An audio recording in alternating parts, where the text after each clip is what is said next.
1981. I went back and did a Master's of Public Health and Nutrition, graduated from the School of Public Health in 1994. I think I got that right. Yeah, it's been a while. And have been active in the whole business of lifestyle medicine and medical nutrition, including with the American College of Lifestyle Medicine. I'm one of the past presidents of the same, so have quite a bit of experience in helping this whole concept of lifestyle medicine spread around the country, not just to lay folks, but also to physicians. We want to make caregivers knowledgeable of how to help people treat the underlying cause of their disease. Our program tonight is named Eat Plants, Feel Whole. And I want to put a little disclaimer ahead of time, okay? This may be a little bit early.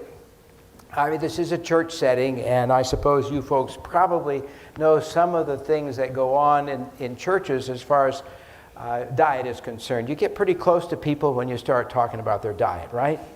There's a group of people who believe that if you are a carnivore, you are a sinner.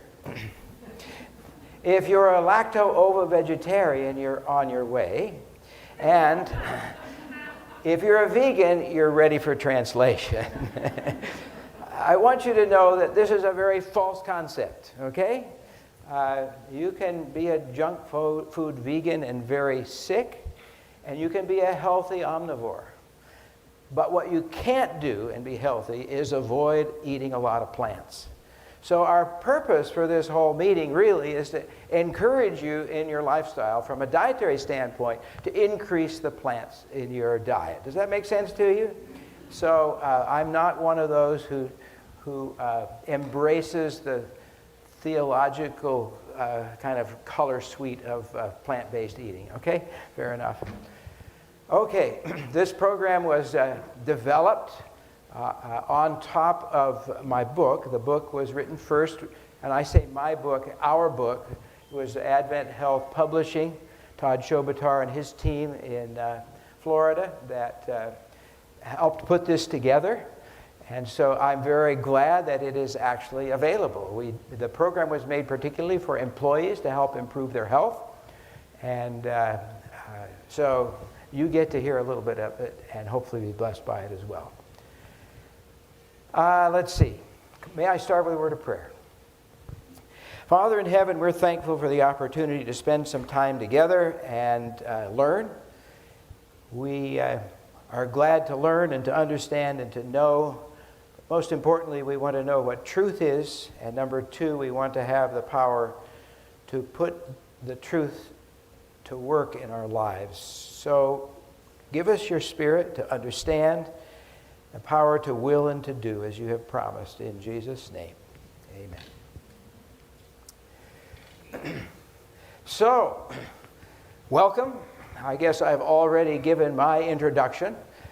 I won't try to get each of your names, but I will say there are some activities going through the program, and I'm hoping that you're sitting close enough to somebody so you can interact with them in either twos or threes to kind of do some of the activities. Some of you have the participants' guides. I'll be following the participant guide. Because this was developed for a medical community, it has two audiences. Number one, a layperson, so we can understand in a simple way what health is and what healthy eating and living is. But number two, we also had to prove ourselves to the medical community. So you'll notice that there's a very full kind of evidence section. The footnotes are all at the back of each chapter in the book. If you have questions about something that's been said, most of it is footnoted, and the evidence there should be helpful for you. So we think this is very much scientifically based, and still, while we're always learning, it is scientifically sound. Okay. We're beginning with our program here. We've got the Compared to What Principle is the name of this one, and we are going to be looking at this principle as well as some others. This time we're going to look at the standard American diet and the 4 culprits. Epigenetics. Can you change your genes? Do your genes actually say what you are and you can't change it? Compare it to what principle? And then how exercise and acts of kindness impact your health journey. So this is a way of helping you improve your lifestyle. The first of each of the nights will have a little bit of a video, and you should recognize some of the people talking on the video.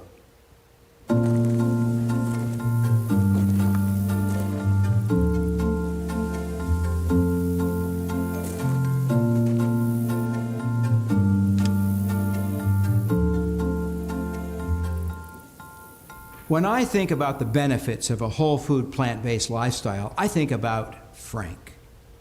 He was an Italian businessman patient of mine in his 50s, suffering from obesity, high blood pressure, and high cholesterol.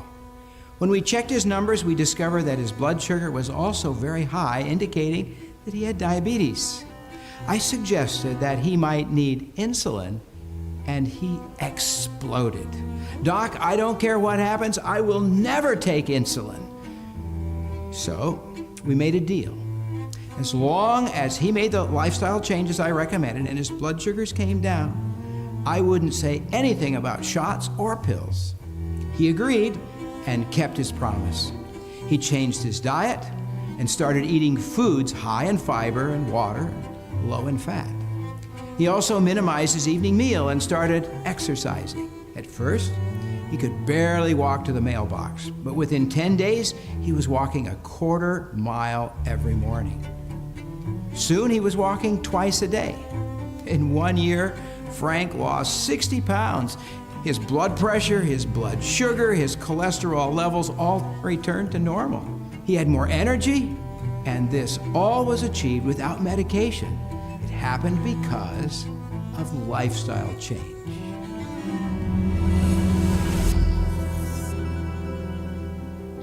If your family suffers from diabetes or heart disease, you may think this is your destiny too.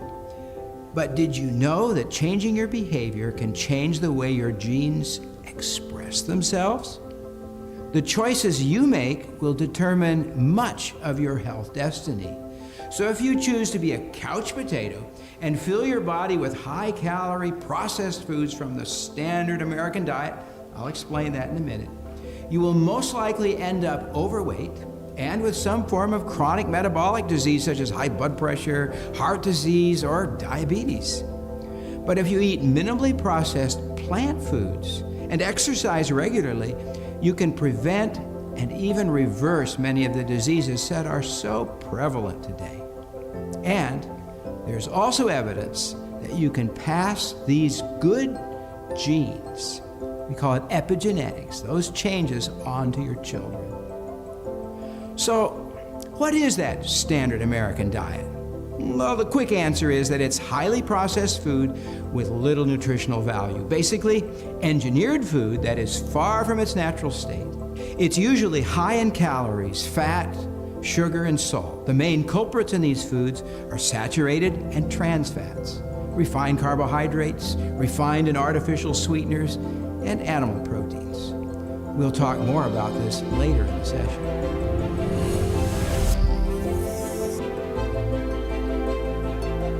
When you're trying to eat foods that are better for you, you may wonder, is this food healthy?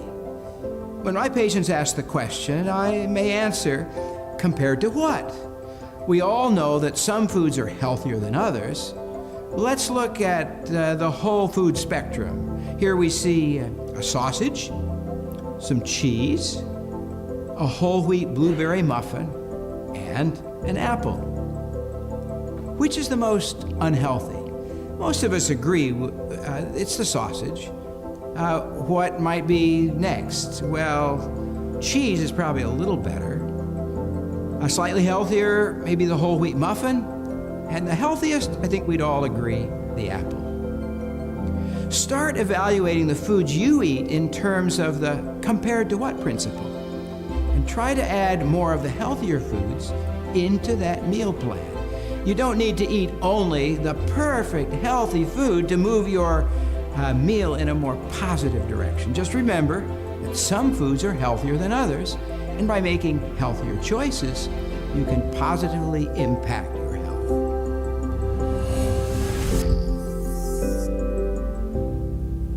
Let's talk about how to apply the compared to what principle in the grocery store. One of the best things you can do is begin to read labels. Look at the list of ingredients. Is there a long list of items you don't recognize, or is the product fairly simple using recognizable ingredients with mostly plants? Also, check the nutrition facts on the label. Is the product high in added sugars, trans or saturated fats, or salt? Is there little or no fiber? If this all seems overwhelming, don't worry. We'll talk about healthier replacements in the course. In your own kitchen, you can apply the compared to what principle by finding healthy, tasty recipes to replace your less healthy ones. Or challenge yourself to improve some of your favorite less healthy recipes by adding vegetables, whole grains, and legumes, and decrease the amount of oils, salt, and sugars. Try replacing meat in recipes with plant-based options such as beans or nuts, and replace dairy with popular alternatives made with cashews, almonds, soy, rice, or coconut. You can also apply the compared to what principle when you eat out by looking for plant-based options on the menu. Often these are high in oil, but you can ask that the chef reduce or eliminate the oil. Most restaurants are more than happy to oblige this type of request. Your body was made to be active, and you'll experience tremendous benefits from adding exercise into your daily routine.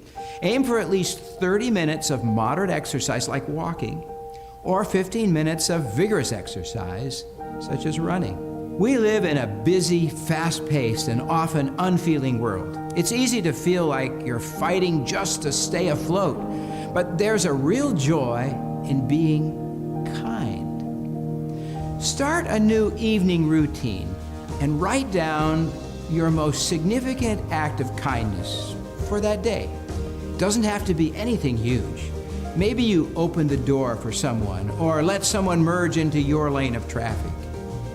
Each kind thing you do will strengthen your sense of well-being and help you feel happier and more whole. And who knows? Your acts of kindness may inspire other people to be kind too. You know, what goes around comes around.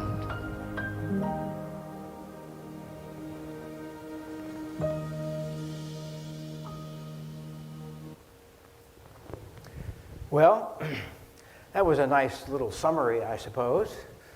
That first story of Frank was quite a powerful one for me. It really kind of changed my medical perspective. I had never thought that maybe these things could happen. Several things, because there wasn't enough time to tell the whole story there, but several of those things that kind of stick out in my mind and my memory is that Frank was very stubborn. And I decided after dealing with Frank that I really like stubbornness. You know, he told me, no, I'll never do that. And doctors generally don't like that. Well, I learned at that point that if I could get his stubbornness on my side, we could actually go places. And when Frank said he wouldn't, he took his fist and he said, Doc, I will never take insulin. And then when I suggested that maybe if he would do this and things improved, he took his fist again and he said, Doc, I'll do it. So kind of that fist in the air to me is that stubbornness coming right through.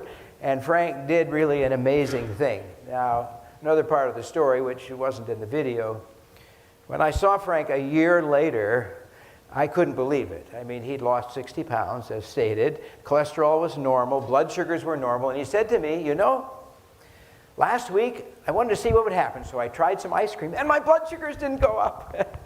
And you know, that's good. And the visit was so short. You know, he came in, I greeted him, and 3 minutes later, everything was normal. There was nothing for me as the doctor to change. It's just, Frank, you're doing a good job. But I had never seen this happen before. So I asked him, I said, Frank, and this has been almost exactly a year since I saw you the first time. I asked you to make some dramatic changes in your lifestyle. How did it go? What was it like? And his face kind of furrowed up, his brow, you know. And he said, Doc, there was a problem. And I said, what's that? He said, well, this last year, I had 2 custom suits made, and when I got them home, they were both too big. Okay. So then I broke out into the smile because my brow had furrowed too. And I'm glad that Frank did that because he taught me that this stuff could actually be reversed with lifestyle. And it changed everything about my practice. Instead of just adding medications and managing the disease, we could deal with the underlying cause and actually reverse it. So Frank was a life-changing experience for me. You know, taking care of everything in our life, our whole person, the program is called Eat Plants, Feel Whole. Working with the whole person care is a common phrase that we hear in the medical community now. Means managing not just what you eat, but your exercise. You heard in a little video about thankfulness being an important part of that. So it's really whole person care that we're talking about. That's what this whole program is about. So we have 4 principles. Tonight we're going to do the compared to what principle. Next Wednesday we're going to do the as grown principle. The third one, the plant-centric principle. And then the health momentum principle. So there'll be other things besides those. I trust that you will find that these are beneficial for you. So that's kind of an overview of the next 4 Wednesday nights. So now a little bit of a discussion. If you'll turn in your participant's guide to page 12, there is at the bottom a discussion question. And there's a place for you to write. Now, those of you that don't have anywhere to write, I suppose, you can write it on the back of your hand. I don't know. Okay. What I'd like you to do is to maybe share with the person next to you, make some notes for yourself, what motivated you to sign up for the course? And number 2, the second question there is, what do you hope to learn from this course about whole food, plant-based living? And just share it with, quotes, your partner or partners if you happen to be in 3. Let me give you about 3 minutes to do that, okay? So, sorry, no fancy music in the background.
Well, I trust everyone has had a chance to share. Is there anybody who heard something that was a surprise or maybe even slightly funny as far as a reason why they were taking the class? Nobody, huh? Yes, sir. My wife told me to. There you go. Now, in the lifestyle business, we generally identify people like yourself as draggees. Okay, because you were drug in. Okay, I get it. We won't bite. I've heard that before. Anybody hear something interesting or odd about what we were hoping to learn about plant-based eating?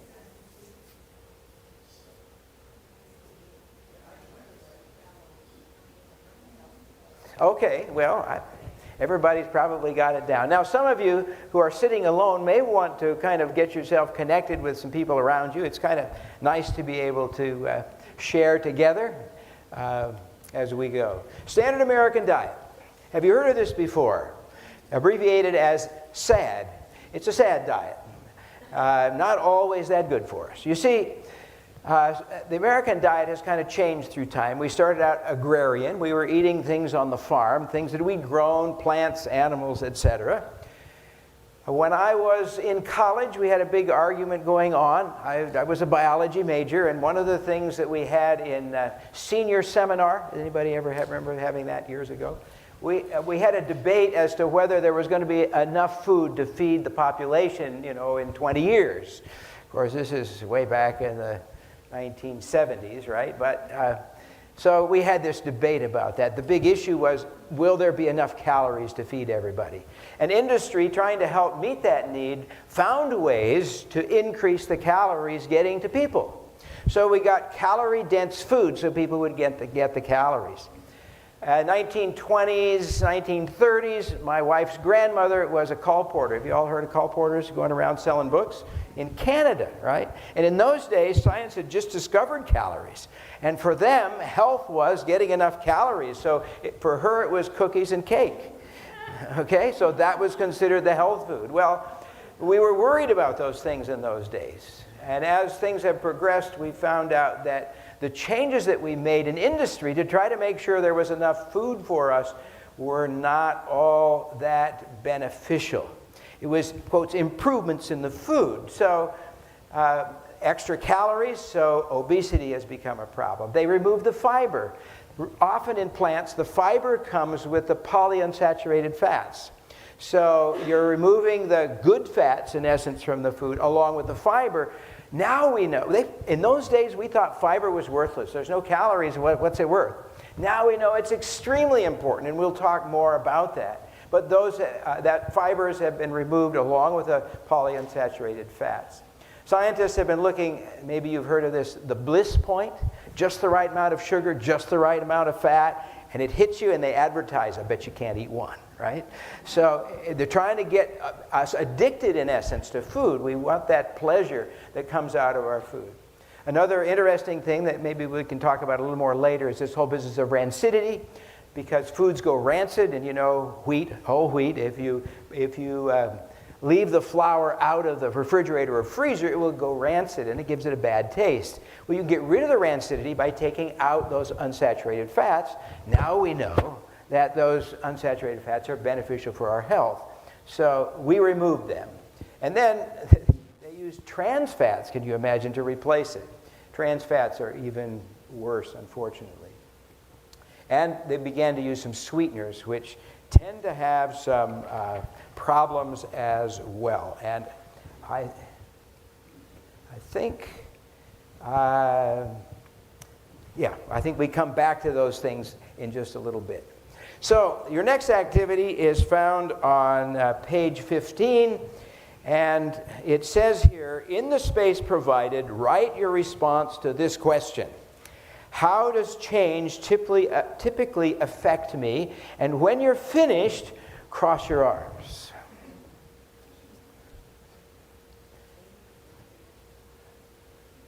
Okay? So I don't see anybody writing in their book yet. But that's kind of the idea. So cross your arms. And now, some of you are beginning to write. The next line says, now rewrite your answer with your opposite hand. And fold your arms the other way, right? The way you're not used to.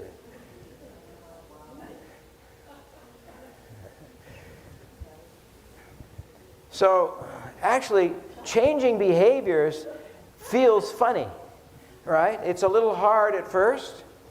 If you asked me to write that sentence with my left hand, it would really be a mess, okay? Because I don't do that very well. It's not the way I usually write. Now, I know some of you probably grew up left-handed and your teachers and parents forced you to write with your right hand because there's no other right hand, right? And some of you may be able to do that easily, but for me that would be very difficult. but it can be done, right? So recognize that making changes is not always easy, but it happens, and you can learn those new skills, okay? You can practice this when you get home. I mean, if nothing else, just, figuring that out can be helpful. Okay, let's talk about the 4 main culprits in the standard American diet. The first one is listed here as trans fats. Let's talk a little bit about fats. Fats are called saturated fats when they have all their attachment places full of hydrogen. So fats are strings of carbon. The most common ones in our body are about 18 carbons long. Each carbon has 4 hands. It hangs onto the carbon next to it, and to the other it hangs onto hydrogen. When every hand is full of hydrogen, it's called a saturated fat. It is long and straight, and it will stack up as a good straight firewood. An unsaturated fat has some of those carbons, and I like to say they have fallen in love, and they have let go of the hydrogen. So each one has to let go of a hydrogen in order to hug each other. You like the anthropomorphizing, okay?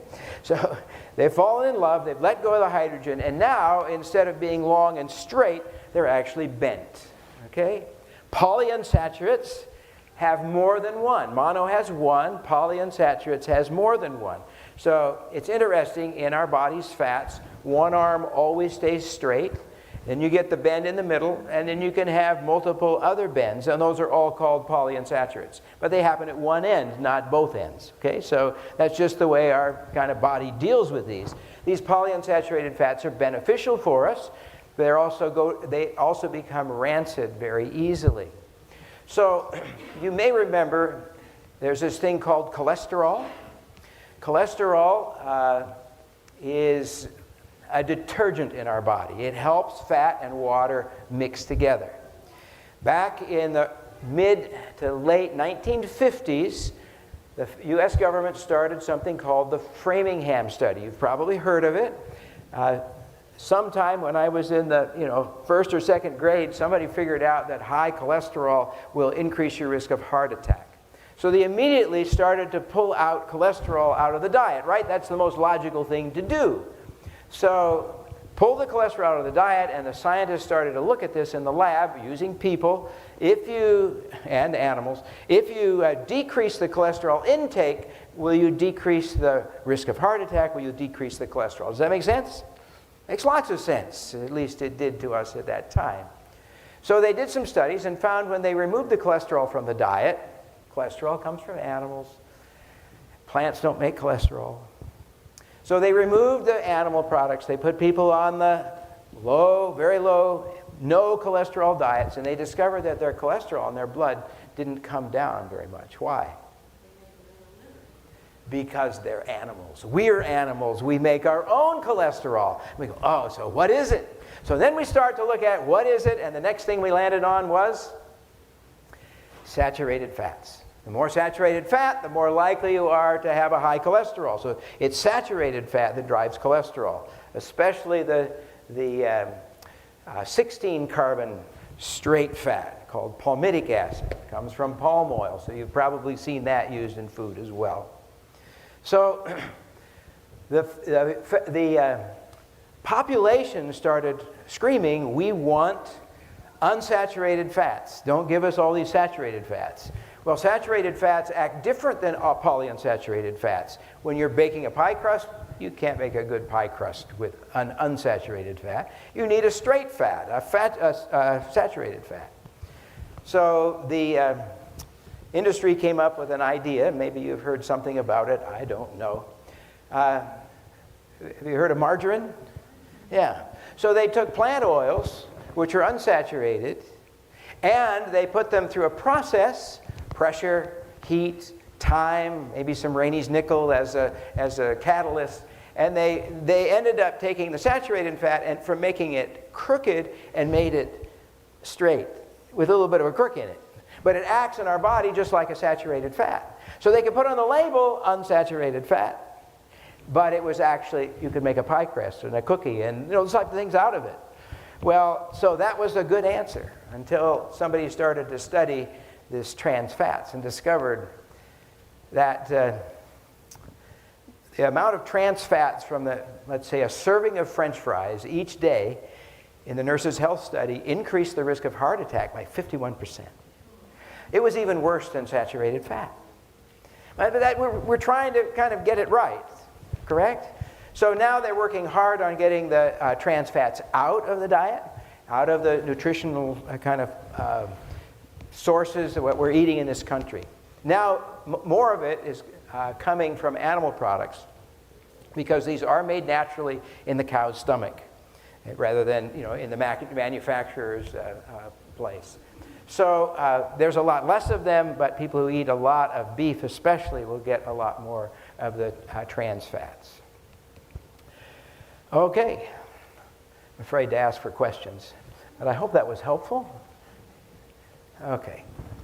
Number 2 culprit is the refined carbohydrates. Now, when we talk about refined carbohydrates, we're talking not so much about the starches, we're talking about the sugars, right? When your blood sugar is up too high, it tends to cause inflammation in the blood vessels. So we'd like to, when we eat, not have our blood sugars kind of go up so high. So recognizing that sugar could be a problem, some of you probably grew up in an era when sugar was considered to be bad, probably a good idea to keep it down. Well, there are several kinds of sugars. Have you heard of sucrose? So sucrose is actually a glucose and a fructose together. It's two sugars connected together. That's our table sugar. Okay. Interesting. Fructose itself, when you take it by itself, is 1.5 times as sweet as the table sugar. So manufacturers figured out that they could use this fructose and put it in instead of regular sugar, and they would get more sweetness for less. It wouldn't cost as much. Does that make sense to you? So that's what they were doing. So that has increased, and you've probably heard of high fructose corn syrup. So that's kind of part of the challenge. Now, high fructose corn syrup, it's interesting. I told you that table sugar is a glucose and a fructose. High fructose corn syrup is a fructose and a glucose. They take the glucose from the corn, they run it through a bunch of enzymes, and it comes out the other end, turning the glucose into the fructose. And so then they can increase the sweetness in that. Now, to be fair, the high fructose corn syrup, you can get it at 50% fructose, you can get it as 80% fructose. So that would have even more. So, but it's about the same. And interestingly, honey is about the same as well, about 50-50. 50% glucose, 50% fructose, although honey has some other sugars which tend to lower the blood sugar. So it's probably a little bit better for us. Now, one of the things that I have kind of chuckled at is people who are trying to get the fructose out of their diet. So they're trying to do things more naturally. They want to avoid the high fructose corn syrup. And so I see them, I go into their kitchens. I know they're very health conscious. And I see them pull down the bottle of agave. Have you all ever heard of that stuff? Agave is 80% fructose. So don't get fooled by that, okay? If that's what you're trying to avoid. Now, the truth is fructose is good for us in small amounts. Where do you think fructose got its name? From fruit. So that's where they found it. It's a 5-carbon ring instead of a 6-carbon ring as glucose is. So it's not bad, and the truth is it doesn't stimulate insulin as much as the glucose does. So it's beneficial if we take it in small amounts as a fruit. It becomes a problem if we take it in large amounts, because the fructose is more easily turned into fat than glucose is. They taught me in my nutrition class on carbohydrates that in order to get glucose in a person who you're trying to figure out what it takes to make make fat out of glucose, they had to give about 5 grams, was that the way it worked? It was 5, I'm trying to remember what it was. I think it was like 5,000 calories of glucose in order to actually make it turn into fat. It doesn't like to do that. The fructose is much closer, and why it's more closely related, for example, with fatty liver. Okay, I hope that was helpful. I mean, these are problems with the standard American diet. Refined and artificial sweeteners. This ends up being an interesting problem. Somebody noticed as they looked at the epidemiologic evidence, you look at populations, and you find out that people who are obese drink more diet sodas. They take more of the diet foods. Does that make sense to you? Now, does the diet food cause the obesity, or does the obesity lead to the choice of diet drinks? Well, we don't know until we actually test, right? And so within the last 7-10 years, something like that, there's some interesting research that's been done. And what it ends up showing is that many of the artificial sweeteners actually are very bad on our gut microbiome. So they kill off our good bacteria.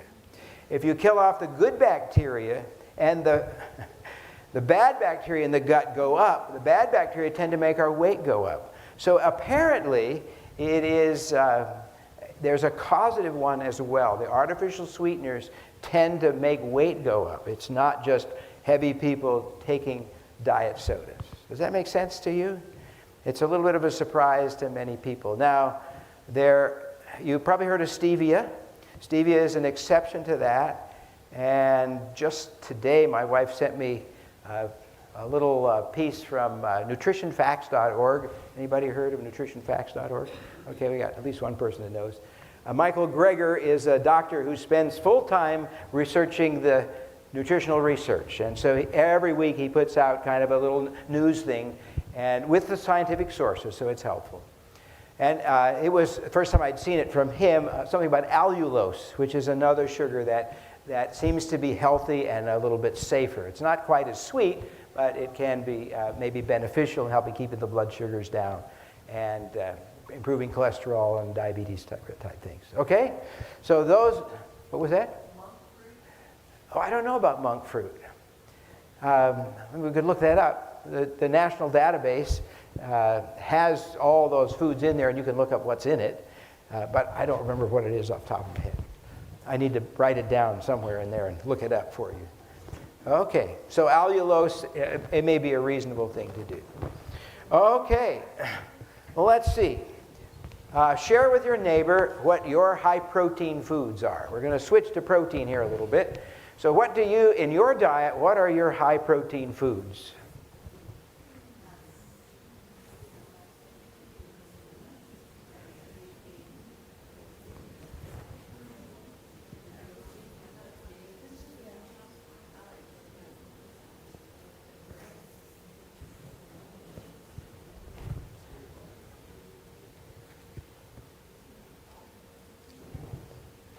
Those questions are on page 18.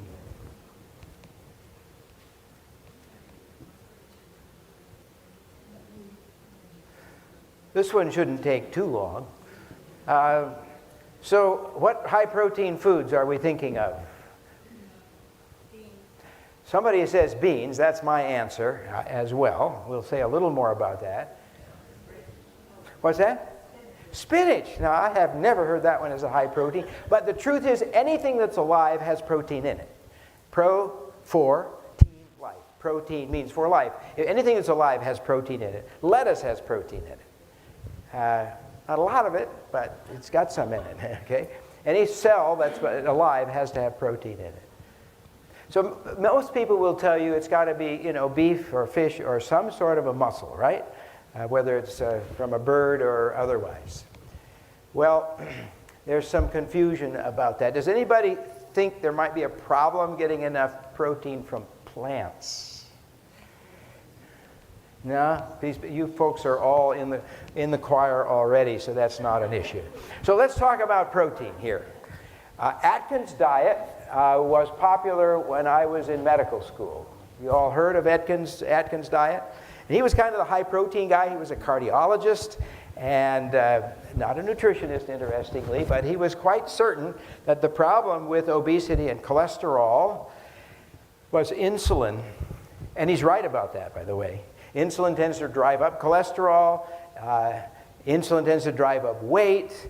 And insulin goes up when there's insulin resistance, and that's kind of associated with a bunch of these diseases, heart disease, cholesterol, etc. Insulin drives cholesterol up. So he was right about that.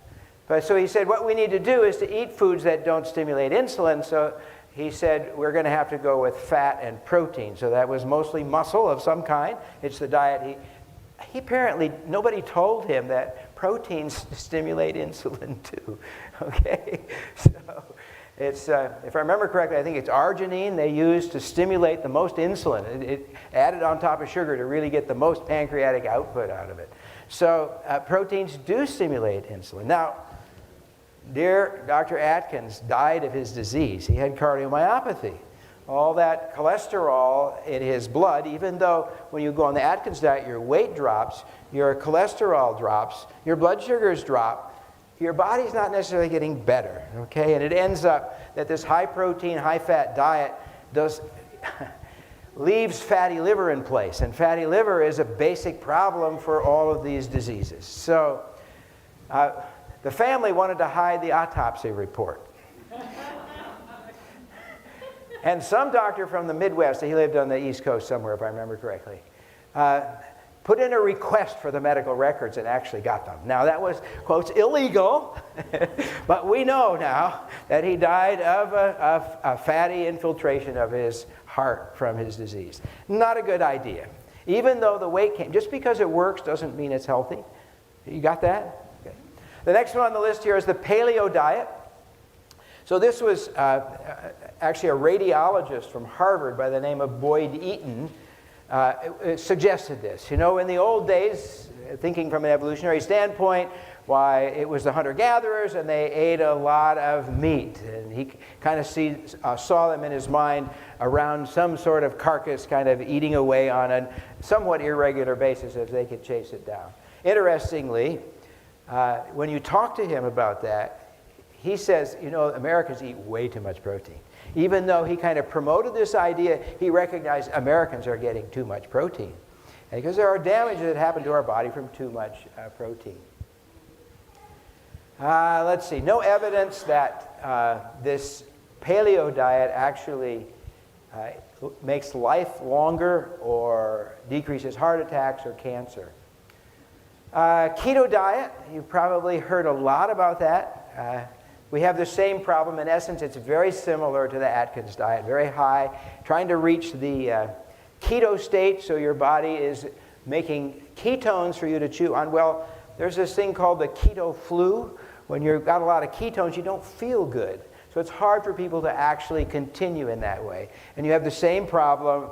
The fat in the liver does not go down, even though the weight does. The liver fat, which is part of the pathology for diabetes, heart disease, and metabolic syndrome, continues.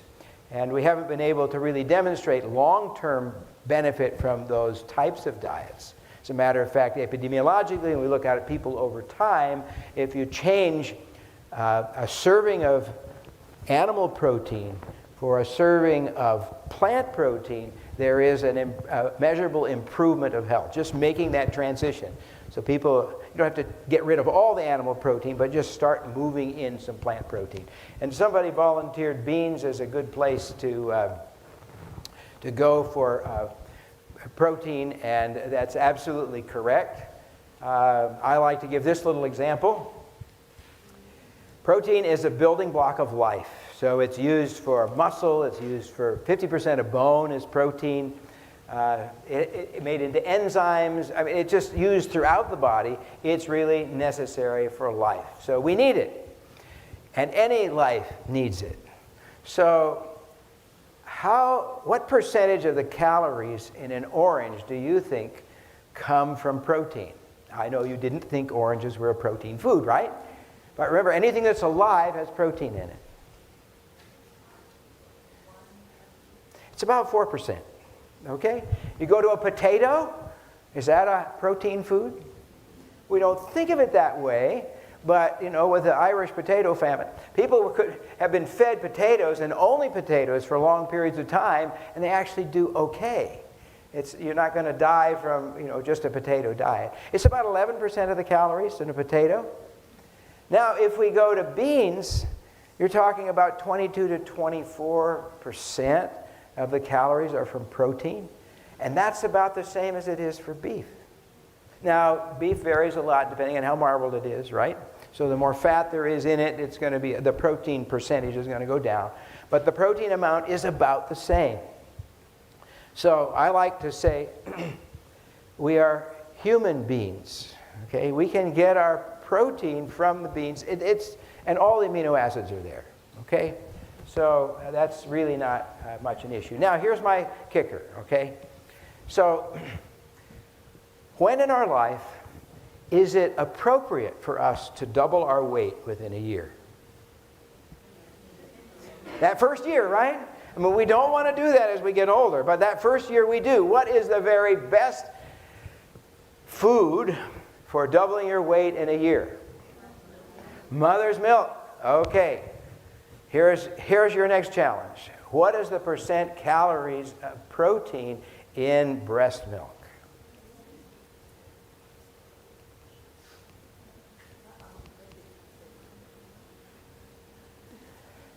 Well, it depends on whether we include the colostrum or not, but it's somewhere between 2.5% to 5%. I mean, that's like an orange. Weird, huh? Okay. Just saying, we've put too much emphasis on protein in our diets, right? So the other thing that we could look at is quality of protein, and you've probably heard plants have poor quality protein and animals have high quality protein. Because you can look at all the amino acids, and the way the studies were done originally, the way they thought about it, no longer accepted as valid. In 100 grams of whatever that food is, see, usually about what fits in your palm, 100 grams, all the essential amino acids are needed for our bodies are present in that 100 grams of whatever food that is. So then they're gauged by that. For example, if you're taking beans and you took 100 grams, you would say, no, it's short, and I don't remember which it is, glycine or something like that. It's short by about 2 grams. All you would have to do to get all your essential amino acids is to increase your serving to 110 grams, and then they would all be there. Does that make sense? So it's serving size related, and the protein researchers don't use this anymore because it's not really helpful. None of us eat only 100 grams of whatever that is in a day. I used to teach this at graduate nutrition at Loma Linda University, and I had some, you remember overheads? Right? Okay. So I mean, it's been a long time. So we had these overheads, and I kind of prepared these for them to show how much amino acid was in each of kind of the staple foods. And I calculated this for them. You get all your essential amino acids in 6.2 slices of whole wheat bread. I mean, that's not all that much. And of course, we never eat just one thing. We have a mix through the day. So if you're eating plants, especially, I mean, the legumes are extremely high in amino acids. Not really an issue. Okay. What about my genes? This is that. If my parents, my dad died of a heart attack, does that mean I have to die of a heart attack? If my grandmother had diabetes, does that mean I have to get diabetes? Now, genes are a bit different, and I kind of like this way of putting it, as one of my friends does. Some genes you can't argue with, right? Your genes say you got blue eyes, you got blue eyes. There's nothing you can do. The genes that talk about diabetes and heart disease, those are more like committees. You can argue with them, right? You can actually change them. You can say, no, I'm not going to do that. And we know enough scientifically now that for most people, we can actually put off those diseases. You heard it in the video that changing your behavior can actually change your genetic expression. And it's amazing, it didn't say so in the video, but in the mice, they're finding that those changes can go out like 3 generations. So your behavior passed on to your children and grandchildren and great-grandchildren by the choices you make. So those genes can actually be changed. Isn't that encouraging? Yeah? So don't use your genes as an argument. You know, make the right choices. And I would argue in this whole eat plants, feel whole, that eat plants, right? They're very good for you. Another study that I ran across several years ago that was very fascinating to me, it was done in Scandinavia. They put a needle through the skin, they grabbed a piece of fat, they put it in the freezer. Group of people, they randomly assigned them to have potato and bread or dark pasta and rye bread. And then they sent them home. This is what you're supposed to eat. Brought them back in 2 months. It may have been 6 weeks, but I think it was 2 months. And then they stuck a needle in, and they pulled out another bunch of fat. Then they analyzed the genes in the fat, kind of before and after, to see what would happen. And it ended up that those that got the dark pasta and rye, their genes moved away from diabetes. All of these people had pre-diabetes, okay? So that was the whole population they were working with. And those that got the potatoes and white bread actually moved towards diabetes. The genes moved towards diabetes. That expression changes. That was amazing to me when I discovered what I eat. That was the only thing that was changed, could actually change my genetic expression. Is that amazing to you too?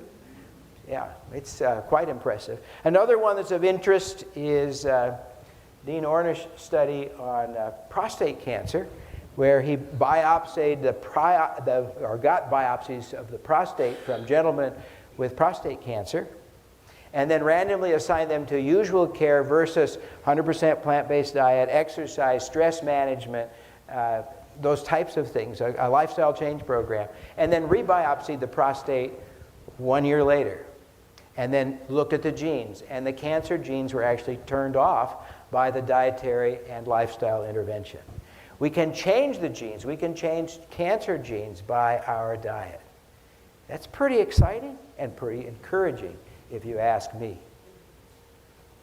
There's also some very interesting work looking at high fiber diets, because the good bacteria in our gut love the good fibers, especially the soluble fibers. Probably the best one is something called inulin. That's like insulin without the S, okay? So inulin is a soluble fiber, which is very good at helping the bacteria in our gut.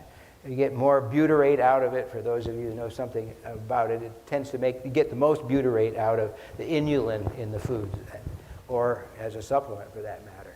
And those genes can actually help change the bacteria can help change our genes. You change the bacteria mix in your gut to the good bacteria, and they help us improve our genes. This is fascinating research that is, in my mind, amazing and encourages me to make good lifestyle choices.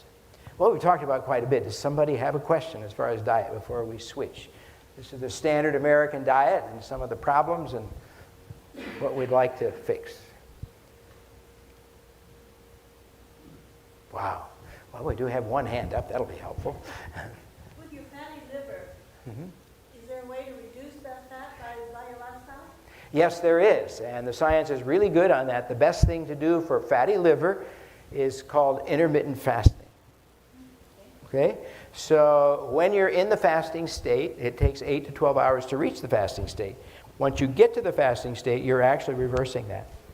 It's probably been 15 years ago. I was in Australia speaking at a lifestyle medicine conference, and the fellow that spoke next to me was a gastroenterologist who had just proved that in his patients. He time-limited feeding, so they got, no matter when, they could choose. 6 hours they eat, and then 18 hours, no calories. And then that would reverse. He was reporting on the reversal of that, and there's been a lot more since then. So yes, intermittent fasting will reverse fatty liver. Oh, yes, sir. You talk about eating plant-based foods. This came to mind, the Eskimos, the Latin area. It's not vegetables, the SCP. Is their lifespan a lot shorter? Their lifespan is shortened. I mean, their risk of disease is, of course, there. Many of them are quite obese. The truth is, I don't know their research all that well. There are some places in the world that I wouldn't move to, right? But yeah, that's right. Some places are. My niece now is a surgeon, missionary in Chad, And we wonder how anybody can live there, right? I mean, there are places in the world where it's just not safe. Fortunately, we're not there, and we have some choices here. So hopefully it'll encourage you to make the right changes here. But yours is a reasonable point. It's a little harder for those folks. Anybody else? Okay. So I think this next one is, let's see, what page is this next one? This one is page 22. And you can see there's a list there of foods that are paired up. What we're talking about here is the compared to what principle. When you look at the pairs there in the book, what do you see what pair, when you look at a pair, which one do you think is better? And which is the weirdest one you see in there? It doesn't seem, it's hardest to choose. For example, there is, at about 6 or 8 down, there's a whole grain toast or a plain white bagel. Which do you think is best? Probably the whole grain toast, but why do you say that? Well, the whole grain should have the fiber in it, right? And some of the... So we're making a choice. Does that mean I never eat a bagel? No, but it means there are some choices that we need to make. Let's see. There's one that says fruit sorbet or ice cream. Probably the fruit sorbet. I mean, it may raise your blood sugar pretty high. You could argue on all of these, or any of them. They're not meant to be straightforward. There's not necessarily a right answer on all of them. The question in our minds by putting this in the book was get you thinking, right? Look at it and decide, why are you making that decision? So you ask that question and you make the best choice. Because we really do have choices, don't we? It's not that we have to eat just things that are bad for us. There are things that are better. And if you may not have the best, it may be best to choose what's better rather than, right? So we have choices. So this is to help you with that. Let's see, do you see one in there that is, what about chicken breast versus roasted salmon? Most people would say salmon. And why do you say salmon? The omega-3 is usually what we hear because the salmon tends to be wild and it's eating stuff that's high in omega-3. Interesting, the protein in muscle, whether it's a pig or a fish or a chicken, is the same. Or a human, it's actinomyosin. So the protein is the same. It's really the fats that are what we argue over on those things. So, good. Any others that you see there that you might be interested in?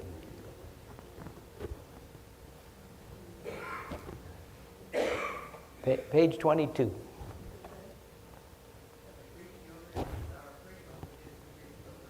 She says Greek yogurt versus sour cream, and she's guessing the Greek yogurt. So Greek yogurt, if it's active culture yogurt, it's very likely to have some lactobacillus in it, which are good gut bacteria. I would choose that one for that reason. Yeah. What about palm oil versus extra virgin olive oil? Yeah, the extra virgin olive oil. Why? Well, because of the high monounsaturates, and palm oil tends to be high in that 16-carbon palmitic acid, which really drives cholesterol up. So we can kind of make the choice that's better. Now, science sometimes flops back and forth on these things. But the point is, you need to kind of, in your mind, be thinking, I need to make the better choice, whatever that may be. Does that make sense to you? So make the better choice. Any others before I move on? Okay. See how this works. So the compared to what principle? The foods you choose can decrease disease and increase your health. So compare the foods and choose the higher quality food to positively impact your health. Does that make sense? So somewhere coming up shortly, you should see in your, I guess that's page 24, you should see this food spectrum. And it was mentioned in the video. So the hot dog versus the cheese versus the blueberry muffin versus the apple. So why would we think the apple might be the best in this list? Now, there are lots of choices, right? They don't. Mother Nature made it. Water, fiber. The water actually decreases the caloric density, so we're not getting so many calories. Good. It's a whole food. That's good. And the way when God made it, it tends to be better for us. That is so true. What's that? And it tastes good too. Well, you know, the unripe apple may be kind of sour. Let it ripen, and it becomes, you know, much better. So yes, they can be absolutely excellent. And the apples we've been getting this year, I think, are pretty good. I mean, I've been enjoying them. We have one for breakfast almost every morning. So what about blueberry muffins? Probably better than cheese. What might be the benefits of a blueberry muffin? The blueberries, okay, so that's got antioxidants in it. What was that? The fiber, if it's a whole wheat blueberry muffin, then it's got the fiber in it. Generally, the wheat has more of the insoluble fiber rather than soluble, but you know, it's still fiber, and it's still a very positive thing, which is certainly not present at all in the cheese. Problems might be most muffins are made with a lot of saturated fat, and the calories are very concentrated. So it's not like you never have a whole wheat blueberry muffin. It's just that you recognize that it may not be the best, and you may want to cut your serving size down. I mean, sometimes I'll just get a piece of it, and oh yeah, I remember how greasy it was, and then I keep going, right? So, because they look so good, right? So it's not like it's a sin. We're trying to make the right decisions, better decisions.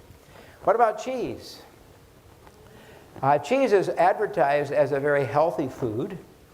It's very high in saturated fat. It's, in essence, the fat and protein from the milk of whatever animal it is. And milk protein is made up of whey and casein. Whey seems to have some benefits to it that may be helpful. I just read a study, I guess, earlier this week, preparing a lecture on dementia, that showed that whey supplementation to people with dementia may actually improve their mentation over a relatively short period of time, a couple of weeks. So that was encouraging from the whey standpoint. But the casein, because they take most of the whey protein out when they make cheese, and they leave the casein. And casein in mice will turn on cancer genes. So you give the mice casein, the cancer genes turn on. You take the casein away, and the cancer genes turn off. So this has been well demonstrated in the animals for quite some time now. So it's something that when I learned about this, I said, no more cheese for me. Now, I said no more cheese for me. It's not like it's a religion, right? I mean, if somebody's got a little grated cheese on the salad, I don't go, ew. I go ahead and eat it, okay? So the truth is that particular study shows that it turns on cancer genes when there's caloric excess, not when you're starving. If you're starving or you don't have enough calories, then casein doesn't turn on the cancer genes. So, all kinds of little things to learn here.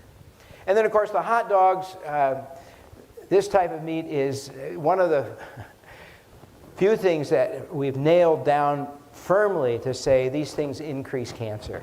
So the processed meats, science tells us very clearly that we increase our risk of cancer when we do that. Okay, so get your minds thinking, move for the healthier foods. Does it make sense?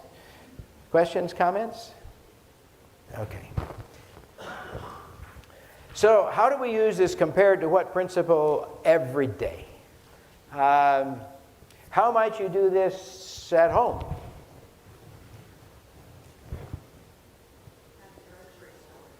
You're going to start at the grocery store. I think that's an excellent idea. One of the nice ways to keep unhealthy food away from your mouth is to keep it away from your home. Right? I mean, if it's not there as a choice, then it's not a problem. And so some would say, when you go to the grocery store, don't go hungry, right?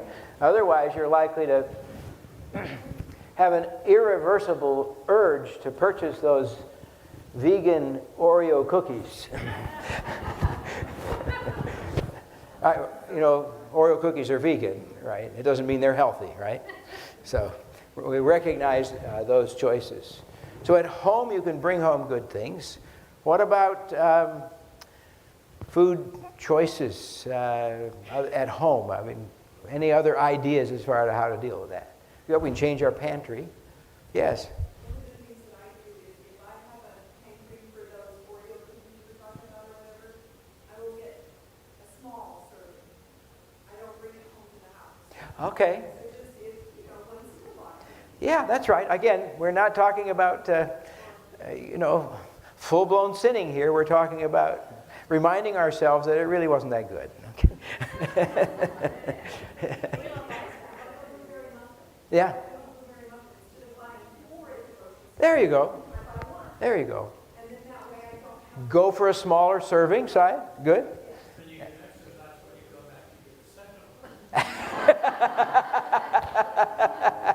That assumes you're walking to the store. My guess is you're driving, especially from the country here. Okay. Certain fruits that are very, very sweet, and I thought frozen blueberries, but even frozen fresh grapes are just like. Yes, frozen fresh grapes, it can be excellent dessert choice. That's true. So one can make healthy choices. And one way to do this, I think, is to start by making a menu for the week of healthy foods and shopping according to that menu and then kind of sticking to it. What about when you go out to eat? How would you apply this principle when you go out to eat? That's really hard. That's true. Look at the menu online and pre-plan. Pre-plan? Know what you're going to do when you get there. Okay, so pre-plan ahead of time. Are you talking about a DoorDash here, or are you talking? No, okay. A lot of the chain restaurants have online sites where you can look at the menu and plan it. A lot of the what do we call them? Fast food sites have a place where you can see the menu online, and some of them actually have nutritional information on them too. So for me, it's always helpful to look at the nutritional information while my mouth is watering. Then my brain is kind of getting some other information. I'm going, oh, I remember that's not so good for me, and maybe I don't want to play with that. And if that fat applies itself here, it's really harder to get off than it is to put on. So maybe I'll make that serving size really small, or maybe I won't. Right? Yeah. Choose the restaurant carefully. There are some that do quite a bit better. Name me some that you think are good. There's a small restaurant downtown that's a vegan restaurant. Mm-hmm. But when they make something like cashew cheese, Mm-hmm. and when you buy something like a Philly cheesesteak, it tastes real, Mm-hmm. Mm-hmm. but the ingredients are way different. So the ingredients are different. You can choose by restaurant. I know when I lived in the Orlando area, in Winter Park, there was a restaurant that was a vegan restaurant, and it was super high fat. I just couldn't go there. So vegan doesn't always mean healthy. Trying to think of some of because we don't actually eat out a lot. Any place where you can go and get more, I say Mediterranean, but you have to be careful with that, but like the Buddha bowls are. Yes, the bowls can be done very nicely. I think a week ago, we celebrated a friend's birthday in a restaurant down kind of the big mall in Chattanooga. And we went to the bowl, and I could pick up the beans and the whole greens, the whole grains, right? I put it all together, and it was very tasty. So that can make a big difference. You can do well in Subway. That is correct. A lot of veggies, and they have at least some of their breads have some whole wheat in them. One of the places that I hate to go, you get it as a salad? Oh, interesting. Subway can be taken as a salad. One of the things that I have the hardest time with is cruises. Okay? So if I go on a cruise, I gain weight. So I told my wife, no cruises.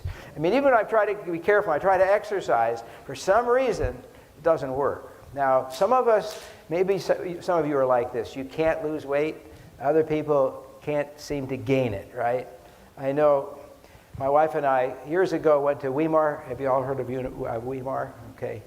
So we went to try to learn what they were doing. And she lost weight, 5 pounds. I gained 10 pounds. Okay? So it can really be a challenge. And I don't understand my wife, When she feels like she's getting heavy, she goes, and it's gone. I don't know how she does it. Okay, I am not built that way. The calories tend to stick with me, so I kind of have to work with it. I'm told on the cruise ships, and next time I have to go, this is what I'm going to do, is you go to the restaurant instead of eating at the food bar, and you ask for a healthy, whole plant diet, whatever you'd like. And the chefs kind of like, I'm told, really like doing that for people because it's not the same old junk, right? They get the same thing over and over again. This gives a challenge. And those of my friends who have done that said, this really works well. It might work very well in high-end restaurants as well if you get stuck there. Okay, I think we've come up with some good ideas. Anybody else with good ideas? Another idea that you need to bring up? No? Okay. So we talked about home kitchen, we talked about grocery store, we talked about restaurants. Okay. We're going to switch just here a little bit. We're going to talk a little bit about physical activity. It's not enough just to eat well. One also needs exercise. When you increase your muscle mass or keep your muscle mass up, you actually are burning more calories. Each pound of muscle burns between 35 and 50 calories per day. Just sitting there, not exercising, just sitting there. Each pound of fat burns 2 to 3 calories per day, just sitting there. And you can't send your fat out to exercise very well. Your muscles you can send out to exercise, and when you keep them large, that means they're burning calories, more and more calories, even when you're sleeping at night. Okay? So it's not, when you exercise to, quote, lose weight, you should be doing it to increase muscle so you can lose weight while you sleep at night, because you're not going to lose it while you're exercising. Okay? That doesn't work very well.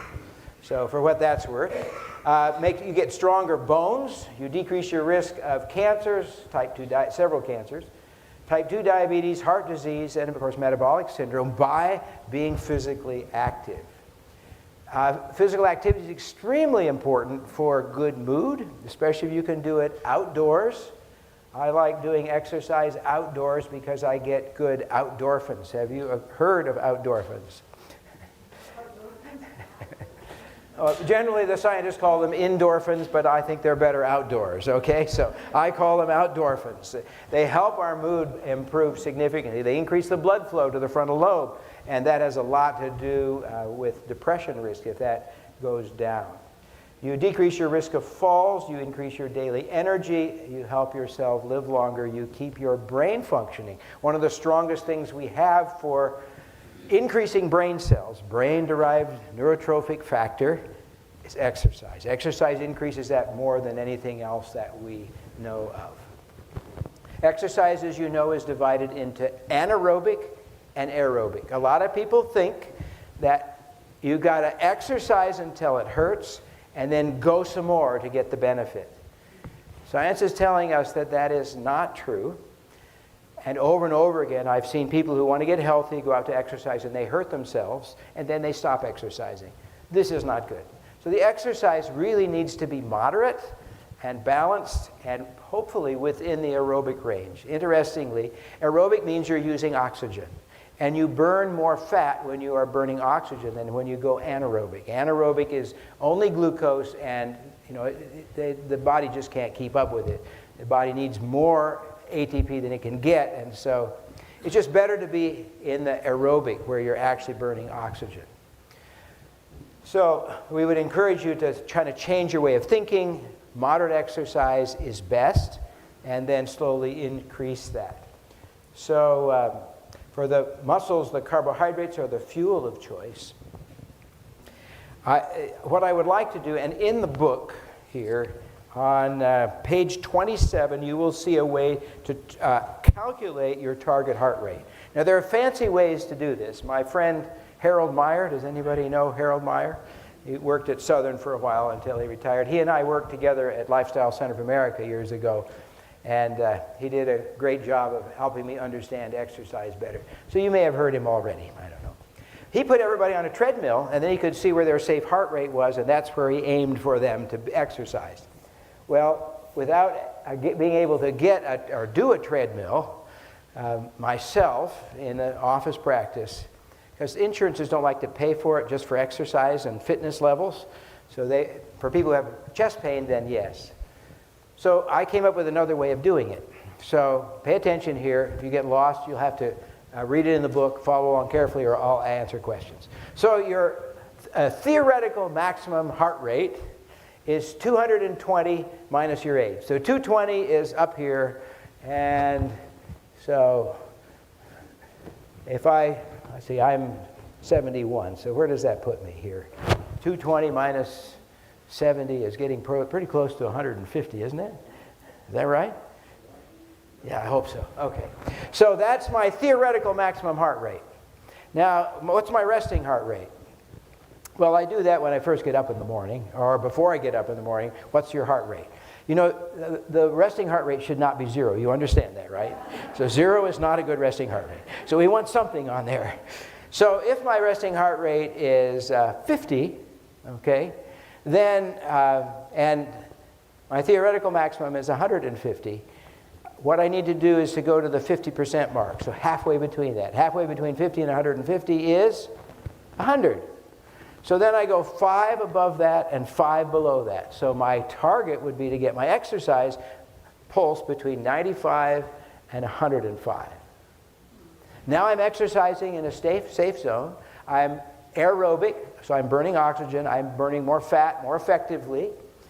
And when I exercise and my heart rate goes up to 105, then I can stop or slow down and rest until that heart rate comes down to 95. And then I need to start going again. It's called intermittent training. You go till your heart rate goes up, and then you pull back, right? So when that pullback happens in less than 15 seconds or less, then you can bump it up. So I would go from 95 to 105 up to 100 to 110. Does that make sense? So I can adjust it that way. I think one of the ones I'm most proud of was a patient of mine who came in with had angina, refused the stint, refused the surgery, said, I want to do this with diet. So he moved to plant-based, but then he wanted to start exercising. He was afraid. So I used this method on him, and he actually, over the next 6 to 12 months, ran a quarter marathon, started doing regular exercise so he could actually move it up. And he had one vessel that was completely closed and another one that was 95%. So he had all the collateral developed with the proper exercise that was safe. Does that make sense to you? So I would encourage all of you to do that for yourself, to try it. Calculate where the 50% mark is, exercise your heart rate up. When it gets to the top, stop, rest. You get credit for the stop, okay? When you rest or slow down, you still get the credit for the exercise till it comes down, and then ride it back up. Now, for the patient, I used a polar heart rate monitor. You may want to be able to use your, the thing on your wrist. Today, the technology allows us to do that. So that's a good way to get healthy exercise that is not causing harm. You get the most benefit out of that kind of exercise more than the other kinds we talk about. So calculate your target heart rate, and I would encourage you to do that sometime in this next week.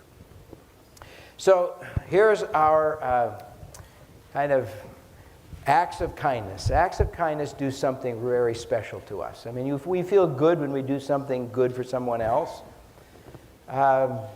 In your book, there is a place for you to write down the answers. That's on page 28.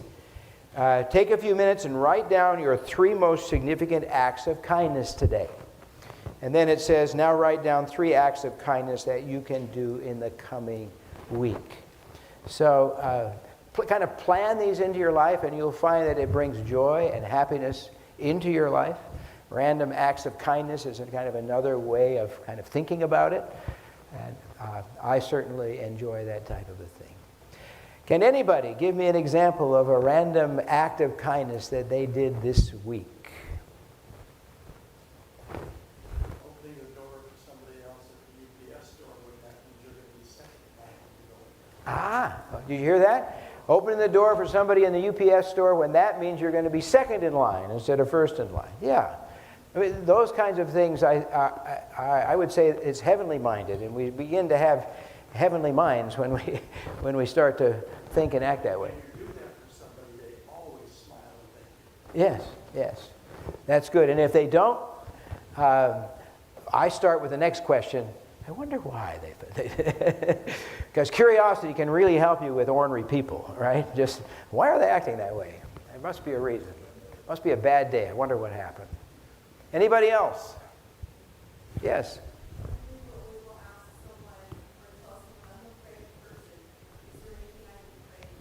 Oh, good, good. That can be a big encouragement to people. And these random acts of kindness really have a powerful effect on our whole sense of well-being, sleep, all kinds of things. So, very good. Well, I think that about brings us to the end of our kind of presentation here. It's about 8:20, so we've spent the time together. Let's review. That's on page 29. Try to get the trans fats out of your diet. Minimize them if you can. Again, they're out of most of our baked goods now, not all of them. Getting them out of French fries has been a little bit of a challenge. I know I read some of the problems that the industry was having with that. I think they've gotten there now, although it may not be so. Control the carbohydrates. That is, use the good ones, not the refined ones. Stick with the where the fiber is still there. And the starches are a better way to get the carbohydrates. Limit your artificial sweeteners because they mess with your gut. Get your protein from plants, more of your protein from plants. You don't have to eliminate animal protein, but move closer to getting more of your protein from plants. Remember that genes are not your destiny, so don't give up hope. This would be a reason for you to improve your lifestyle choices. Compare the foods that you're eating, look for the healthier ones, and try to make changes. Bit by bit, you make those changes, and your health improves. Every good choice makes the next one easier. Make exercise a part of your daily routine. I would encourage none of you, to use this exercise this next week. The exercise that you should not use is jumping to conclusions, okay? We want this to be physical exercise where you actually move your parts. Okay. And then embrace acts of kindness. Thank you. I hope you all have found this enjoyable. Look forward to coming back next Wednesday night. And let's see, next Wednesday night we were supposed to talk about as grown, the as grown principle. On the website, or on the screen up there, is eatplantsfeelwhole.com. That is my website. Now, I put it together, so it's not all that good. But I had somebody call me today and say, I really like your website. It's been really helpful. There's a lot of good information. So, I'd welcome you to go on there. The books that we have had for sale are kind of, for many of them, the last that I have. Advent Health stopped publishing them, and they kind of gave their stock to me. I'm working right now with a publisher to get them republished, and hoping, for example, to have the cookbook as online thing, so you can look at it on your iPad, or your pad, to make it easier to use from that standpoint. Maybe even the audio book available. So those may be helpful for you as well. Okay, let's have a word of prayer. Father in heaven, we're thankful for what we have learned tonight, but we need your Spirit to guide us to truth about what's best for us. We know that's what you want for us, is what's best. And the power to make the right choices. Thank you for guiding us in this. Without you, it's hard for us to do anything right. Thank you. In Jesus' name, amen. Okay, class dismissed. You have some announcements. There are still books available. Carrie is out at the table if you'd like to pick one up on your way out. Have a great week. We'll see you next week.